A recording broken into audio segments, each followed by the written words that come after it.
मर्द इतना ताकतवर है तो यहाँ आकर मारो। वो आएगा, भूतिया साय की तरह आएगा, आत्मा निकालेगा। अबे उसे मारा किसने? अंकल, मी काही बोलू का? माझं बोलणं लहान तोंडी मोठा घास घेतल्यासारखं वाटेल, पण सुजितवर इतके आरोप होत असताना आता त्याची बायको म्हणून मी गप्प नाही बसू शकत। अंकल, सुजितला तुम्ही ठरवलेलं लग्न करायचं नव्हतं असं अजिबात नाही, पण अंकल तुम्ही तुमच्या मुलाचं सुजितचं लग्न या स्वानंदी बरोबर ठरवलं होतं।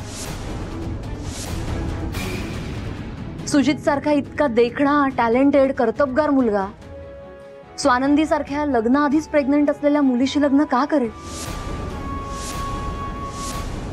तुम्ही म्हणालात की मणीने केलं लग्न, मणीने केलं लग्न अंकल, मणीचं आणि तुमचं नातं वेगळं आहे, पण म्हणून सुजित मणी नाहीये ना अंकल। सुजित तुमचा मुलगा आहे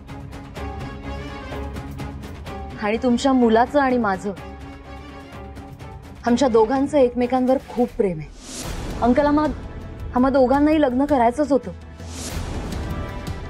पण तुमची परमिशन मिळणार नाही हे सुद्धा आम्हाला माहित होतं। त्यात तुम्ही सुजितचं लग्न या स्वानंदीशी ठरवलेलं होतं। या सगळ्याला घाबरून सुजित पळून गेला होता आणि तुम्हाला माहितीये मम्मा, सुजित आत्महत्या करायला निघाला होता। काय? माझ्याकडे काहीच ऑप्शन नव्हता, सुजितचा जीव वाचावा म्हणून मी त्याच्याशी लग्न करण्याचा निर्णय घेतला। हे लग्न जर आज झालं नसतं ना मम्मा तर सुजित, तू आत्महत्या करणार होतास? अरे तू जीवाचं काही बरं वाईट केलं असतं तर मी काय केलं असतं? संचिता, आभार मानते मी तुझे, तुझे खूप खूप उपकार आहेत ग माझ्यावर।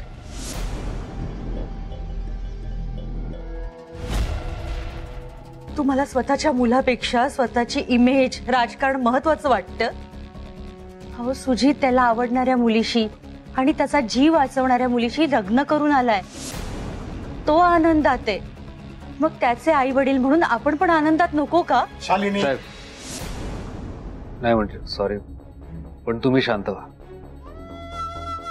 साहेब। आता लग्न झालंय त्यांचं,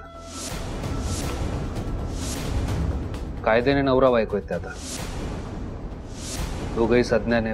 तुम्ही शांत व्हा आणि प्लीज त्यांचं लग्न स्वीकारा, त्यांना आत येऊ द्या। स्वानंदी,